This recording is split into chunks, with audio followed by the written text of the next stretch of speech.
Hello student, कैसे हैं आप? आई होप आप सभी अच्छे होंगे। प्यारे बच्चों, आज हम करेंगे कक्षा 8 के हिंदी के पाठ 6 को। इस पाठ का नाम है बच्चों भक्ति के पद। इस पाठ के आज प्रश्नोत्तरों को हम अच्छे से समझेंगे, जिससे कि इस पाठ के प्रश्नोत्तरों को आप आसानी से याद कर पाए। तो बिल्कुल भी देर न करते हुए बच्चों चलते हैं इस पाठ के प्रश्नोत्तरों की ओर। बच्चों, इस पाठ का जो प्रश्न क्रमांक 1 है वो है निम्नलिखित शब्दों के अर्थ शब्दकोश से खोजकर लिखिए। तो बच्चों, ये शब्द अर्थ जो होते हैं वो पाठ के बहुत ज़्यादा महत्वपूर्ण होते हैं। हमें इन्हें ज़रूरी से याद करना चाहिए। अगर हम इन शब्दों को याद कर लेते हैं अच्छे से, तो जो हमारी हिंदी भाषा है वो बहुत ज़्यादा अच्छी हो जाएगी और जो हमारा पाठ है वो बहुत अच्छे से समझ में आएगा। ठीक है बच्चों, तो देख लेते हैं इन शब्द अर्थों को। जैसे पहला शब्द है वो है पंछी। इसका अर्थ होगा पक्षी। ठीक है, जो पक्षी वगैरह होते हैं, जो चिड़िया कबूतर वगैरह, इन सबको हम क्या बोलते हैं? पक्षी। ठीक। अगला शब्द है कूप। कूप का अर्थ होता है कुआं। गांव वगैरह में अभी भी पानी के स्रोत कुएं हैं। शहरों में नल वगैरह लग गए हैं, लेकिन गांव में कुएं, तालाब, नदियां, इन सब के द्वारा पानी लिया जाता है। ठीक। अगला है मधुकर। मधुकर का अर्थ होता है भौरा। ये एक कीट होता है जो कि ततैये जैसा रहता है, काले कलर का रहता है और जो फूलों में से शहद लेने का काम करता है। ठीक है, भौरा बोलते हैं इससे। अगला है तजी।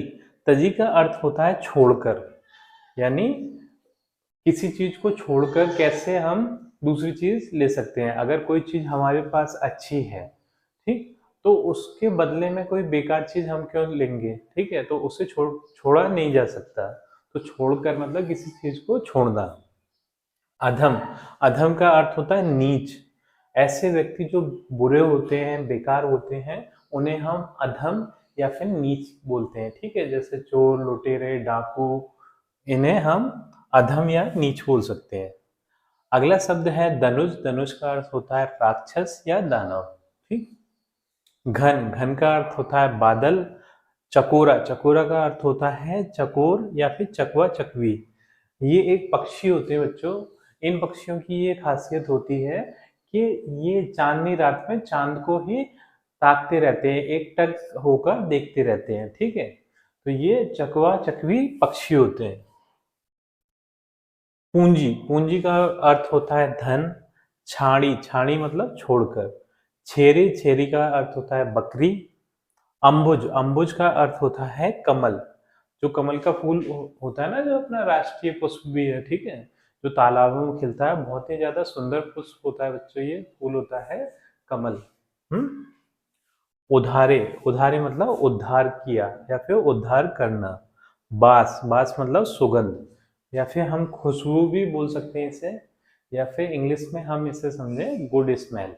हाँ, तो इस तरीके से आपके ये शब्दार्थ हो जाते हैं बच्चों। इन्हें आपको ढूंढकर अपनी पाठ्य पुस्तक से, जो पीछे से जो शब्दकोश दिया रहता है वहां से ढूंढकर लिखना था, लेकिन मैंने लिख दिया है। आप यहाँ चाहें तो यहाँ से लिख भी सकते हैं। ठीक है बच्चों, अब चलते हैं अगले प्रश्न की ओर। जो प्रश्न क्रमांक 2 है वो है निम्नलिखित प्रश्नों के उत्तर संक्षेप में लिखिए। इसका जो क नंबर वाला प्रश्न है वो है सूर के मन को सुख कहाँ प्राप्त होता है। तो जैसा कि पहला जो भक्ति का पद है, मेरो मन अनंत कहाँ सुख पावे, जैसे जहाज का पक्षी उड़ी जहाज पर फिर आवे, मतलब लौट कर आवे। इस तरीके से जो पहला पद है, तो वहां पर सूरदास जी कहते हैं कि मेरा जो मन है उसे इस संसार में कहीं पर भी शांति नहीं मिलती, कहीं पर भी सुख नहीं मिलता। उन्हें तो जो उनके प्रभु हैं श्री कृष्ण जी, उनके चरणों में ही उन्हें सुख मिलता है, उनकी भक्ति में ही उन्हें सुख मिलता है। तो सूरदास जी के मन को कहाँ पर सुख मिलता है बच्चों?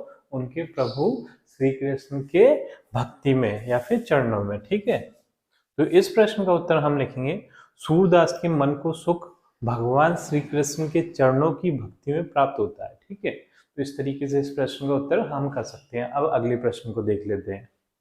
अगला प्रश्न है अधम का उद्धारक कौन है? तो अधम, अधम मतलब अधर्मी हो या फिर दुष्ट इंसान। ठीक है, जो नीच होते हैं, उनका उद्धार करने वाला कौन है? उनका उद्धार करने वाला राम जी है। ठीक है, भगवान राम है। ठीक है, तो इस प्रश्न का उत्तर हो जाएगा अधम के उद्धारक भगवान राम है। जैसे कि जो राम जी ने जो रावण था उसका उद्धार किया था, ठीक है।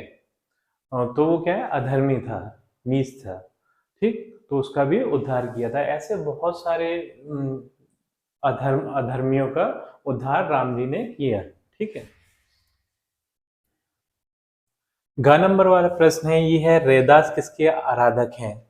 तो ये रैदास जो है वो ईश्वर के नाम के आधारक है, मतलब ईश्वर के नाम की उपासना करते हैं, ईश्वर के नाम की भक्ति करते हैं, ठीक। रैदास जी ईश्वर के नाम के आराधक हैं। अगला प्रश्न है, मीराबाई को कौन सा रत्न प्राप्त हो गया? तो मीराबाई को राम रतन रूपी धन प्राप्त हो जाता है, मतलब राम के नाम के रूप में एक रतन प्राप्त हो जाता है, ठीक है। तो इस प्रश्न का उत्तर आप लिखेंगे, मीराबाई को राम रत्न प्राप्त हो गया है, ठीक। अब बच्चों जो इस पाठ का प्रश्न क्रमांक 3 है वो है, निम्नलिखित विकल्पों में से सही उत्तर चुनिए। तो यहाँ पर बच्चों सही विकल्प वाले प्रश्न उत्तर हैं। एक प्रश्न हमसे पूछा जाएगा, उसके 4 विकल्प हमें दिए जाएंगे। उन 4 विकल्पों में से एक विकल्प सही होगा और 3 गलत होंगे। तो जो सही विकल्प होगा वो हमारा उत्तर होगा। तो देख लेते हैं इसका पहला प्रश्न। ये है, प्रभु जी तुम चंदन हम पानी डैश पंक्ति किस कवि की है? तो ये प्रभु जी तुम चंदन हम पानी, ये पंक्ति बच्चों रैदास जी की है। तो ई नंबर वाला हमारा सही विकल्प हमारा उत्तर होगा। इसे ही हम ई वाले को उत्तर के रूप में लिखेंगे, रैदास जी, ठीक है। अगला जो खा नंबर वाला प्रश्न है वो है, तुलसीदास की भक्ति निम्नलिखित में से किस भाव की है? तो तुलसीदास जी जो भक्ति करते थे बच्चों, वो करते थे दास भाव की, ठीक है। तो यहाँ बड़े आ, ये वाला विकल्प हमारा सही हो जाएगा, दास भाव, ठीक। अगला है गा नंबर वाला, ये है, ब्रज भूमि में किसकी झाड़ियां अधिक मिलती हैं? तो ब्रज भूमि में बच्चों सबसे ज्यादा करील एक झाड़ी होती है, वो सबसे ज्यादा मिलती है, ठीक है, करील वाली, ये ई ई नंबर का विकल्प हमारा सही हो जाएगा, करील की सबसे ज्यादा झाड़ियां मिलती हैं, ठीक। अगला है ग नंबर वाला, ये है, निम्नलिखित रचनाकारों में से किसका संबंध राजस्थान से था? तो जो मीराबाई थी बच्चों, इनका संबंध राजस्थान से था, तो ये हमारा उत्तर हो जाएगा मीराबाई, ठीक है। अब बच्चों प्रश्न क्रमांक 4 है वो है, निम्नलिखित प्रश्नों के उत्तर विस्तार से दीजिए।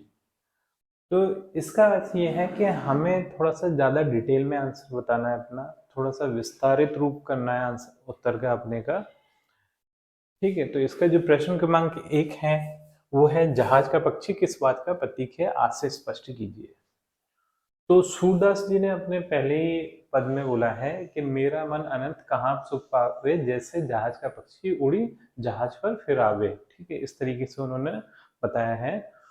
तो यहाँ पर जो जहाज का पक्षी है बच्चों, पहले के समय में पानी के जहाज जो चलते थे तो उनमें इतने अच्छे उपकरण नहीं रहते थे जिससे कि वो अपनी सही दिशा का पता लगा पाए कि जमीन किस ओर है। तो वो अपने जहाज में कुछ पक्षियों को रखते थे, वहां से वो पक्षियों को उड़ाते थे। तो वो पक्षी ऊपर जाके देखता था कि अगर उसके आसपास कोई जमीन है तो वो उस तरफ उड़ के उस जमीन की तरफ जाके बैठ जाता था, तो जिससे पता चल जाता था जहाज के नाविकों को कि उस दिशा में, जिस दिशा में पक्षी गया उस दिशा में जमीन है। अगर वो लौटकर फिर दोबारा जहाज पे आ जाता था तब इसका मतलब ये था कि जमीन आसपास नहीं है, और वो पक्षी वहीं आ जाता था जहाज पर ही, क्योंकि पक्षी पानी में तो बैठ नहीं सकता, उसे बैठने के लिए तो जहाज का ही सहारा था। तो उसी तरीके से यहाँ सूरदास ये बोलते हैं कि जो पक्षी के समान, मैं उस पक्षी के समान हूँ जिसे कहीं भी सुख नहीं मिलता, ठीक है, क्योंकि वो पानी में तो बैठ नहीं सकता, ठीक है। उसी तरीके से मैं उसी पक्षी के समान अपने प्रभु जी का भक्त हूँ, जिससे इस संसार में कहीं भी सुख नहीं मिलता। और वो जिस तरीके से जहाज का पक्षी लौटकर फिर दोबारा जहाज पर आता है, उसी तरीके से मेरे मन को भी सुख मेरे प्रभु भक्ति में मिलता है, ठीक है। तो जहाज का पक्षी इस चीज का प्रतीक है कि वो उनकी भक्ति को दिखाता है, क्योंकि सूरदास जी का। तो इस प्रश्न का उत्तर आप इस तरीके से लिखेंगे बच्चों, जहाज का पक्षी भगवान कृष्ण रूपी जहाज पर स्थल के दूर या समीप होने की जानकारी देने वाला पक्षी रूप भक्त है। मतलब पक्षी को एक भक्त के समान और जहाज को एक प्रभु के समान बताया है यहाँ पर। जिस तरह समुद्र से यात्रा करने वाले जहाज से जमीन किधर है और कितनी दूर है इसकी जानकारी लेने के लिए पक्षियों को छोड़ा जाता था। मतलब ऊपर जाके पक्षी देख लेता था, इंसान उतनी दूरी तक नहीं देख पाता था, क्योंकि है ना वो तो जहाज पर रहता था, उसे चारों ओर पानी पानी दिखता था। लेकिन वो पक्षी जब ऊपर की तरफ उड़ता था वहां से देख लेता था कि जमीन कितनी दूरी पर है और किस दिशा में है, और वो उस तरफ जाके उड़ जाता था। इसकी जानकारी लेने के लिए पक्षियों को छोड़ा जाता था जब जमीन कहीं नहीं दिखती और जमीन पक्षियों को पहुंच से बाहर होती थी, तो पक्षी लौटकर जहाज पर ही आ जाते थे। मतलब अगर जमीन नहीं दिखी पक्षी को तो फिर वो उनका कोई और सहारा नहीं होता था, वो लौटकर फिर जहाज पर ही आते थे, क्योंकि वो जहाज पर ही बैठ सकते थे। पानी में तो बैठ नहीं सकता पक्षी, है ना। तो इसी तरीके से यदि जमीन दूर या समीप होती थी तो पक्षी उसी दिशा में उड़ते हुए चले जाते थे और वह जमीन की जानकारी उनकी शरण स्थल बन जाती थी। नाविक भी जहाज को उसी दिशा में खेने लगते जाते थे। मतलब पक्षी जिस जिस दिशा में चला गया उसी दिशा में नाविक अपना जहाज लेके चले जाते थे। उन्हें पता चल जाता था कि जमीन उस ओर है। उस जमीन पर जहाज जाकर अपना लंगर डाल देता। यह उस समय होता था जब कुतुबनुमा आदि दिशा सूचक यंत्रों का आविष्कार नहीं हुआ था। मतलब जिस टाइम पे, जिसे अपन कंपास बोलते हैं, जिससे हमें दिशा का पता चलता है, तो वो इस तरीके के यंत्र नहीं होते थे और उससे हम दिशा का पता नहीं लगा पाते थे। पानी में हम दिशा का पता नहीं लगा पाते क्योंकि चारों तरफ पानी ही पानी होता है। हम दिशा का पता अपने आसपास लगी हुई चीजों से लगाते हैं, ठीक है। तो वहां पर चारों ओर पानी पानी है, तो वहां पर हमें दिशा का पता नहीं लग पाता, जिससे कि उस अभी के समय पे तो हम कंपास द्वारा दिशा का पता लगा लेते हैं, लेकिन उस समय पक्षियों द्वारा दिशा का पता लगाते थे, ठीक है। इस पद में कवि ने अपने आप को जहाज के पक्षी रूप में चित्रित किया है, जो बार बार सभी ओर से निराश होकर श्री कृष्ण के चरणों रूपी जहाज पर शरण प्राप्त करता है। मतलब जो पक्षी है, उन्होंने कवि ने उनको अपने रूप में या फिर अपने आप को उनके रूप में प्रस्तुत किया है कि मैं तो उस पक्षी के समान हूँ जिसका कोई और सहारा नहीं है, वो जहाज ही सहारा है, ठीक है। इसी तरीके से जो ये हैं सूरदास जी, उनका कोई और सहारा नहीं है, उनके तो जो उनके प्रभु जी हैं, जो ईश्वर हैं, वो ही सहारा है उनके, ठीक। इस तरीके से इस प्रश्न का उत्तर हम कर सकते हैं।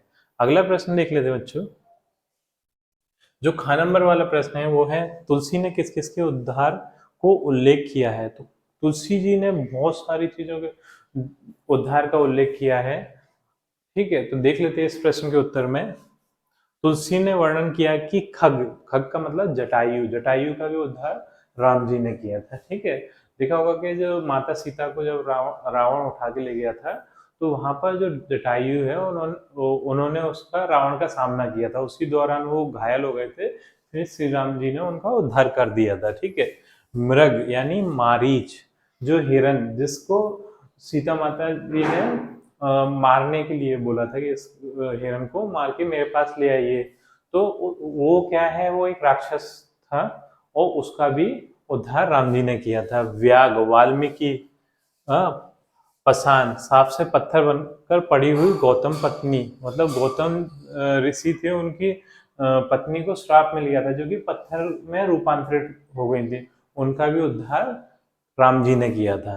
विटप, यमलार्जुन नामक वृक्ष, ठीक है।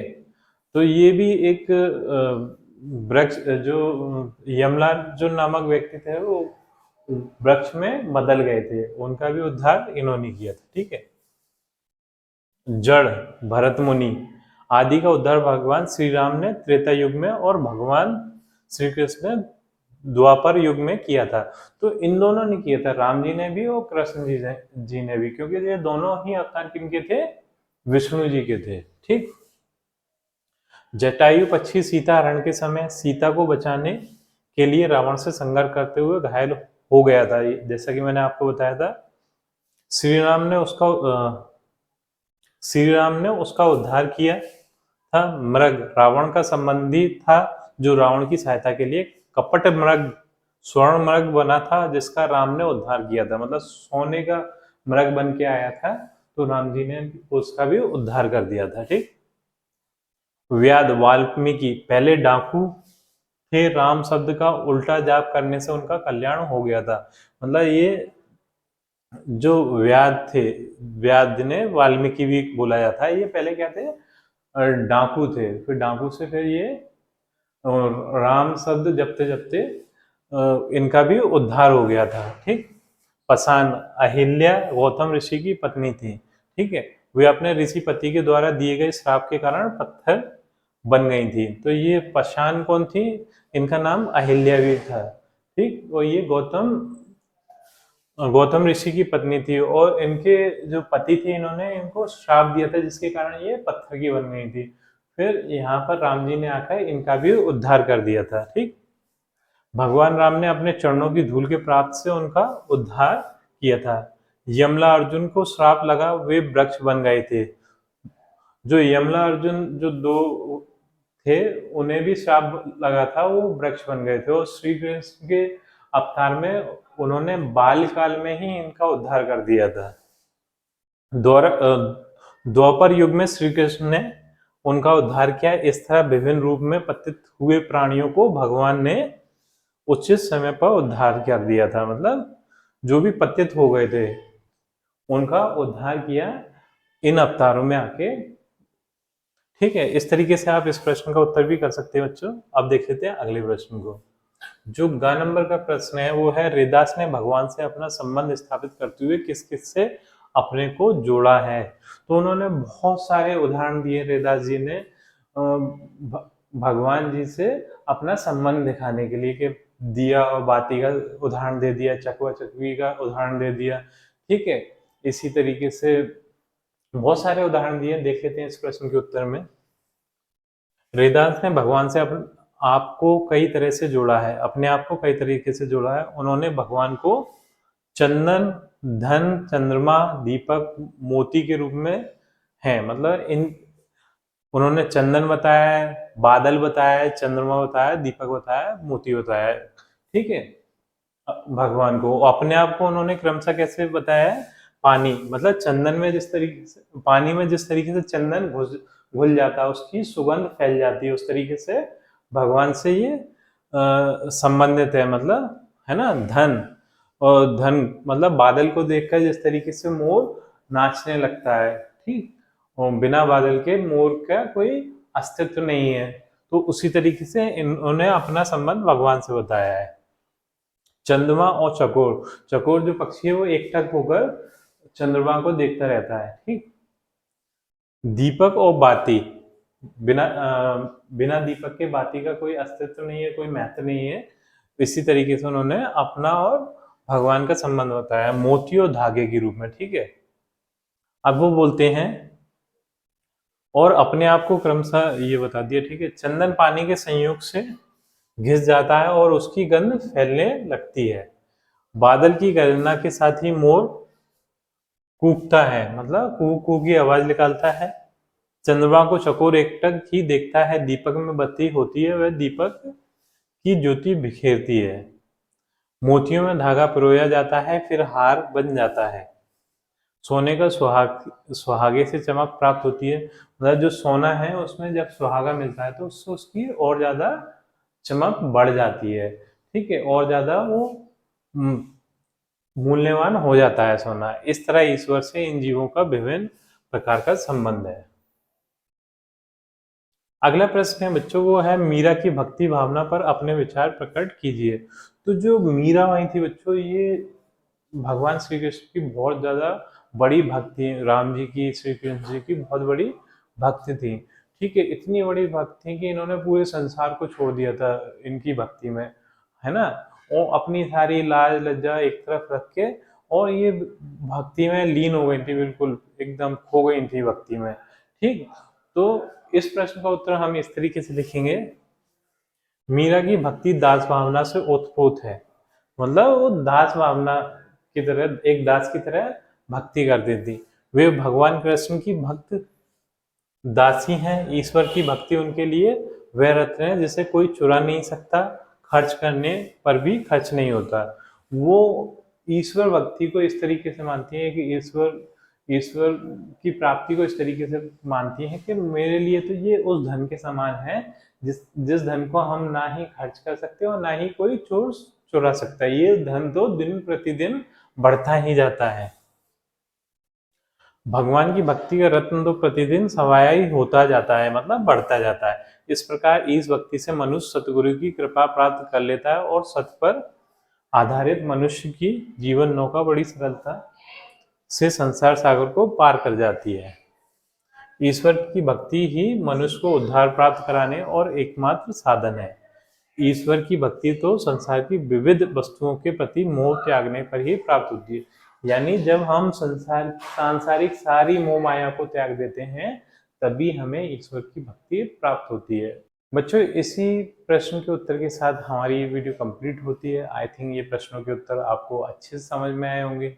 यदि आपको प्रश्नों के उत्तर अच्छे से समझ में आए बच्चों, तो वीडियो को लाइक करिए, चैनल को सब्सक्राइब करिए। आपसे मिलते हैं अपनी अगली वीडियो में।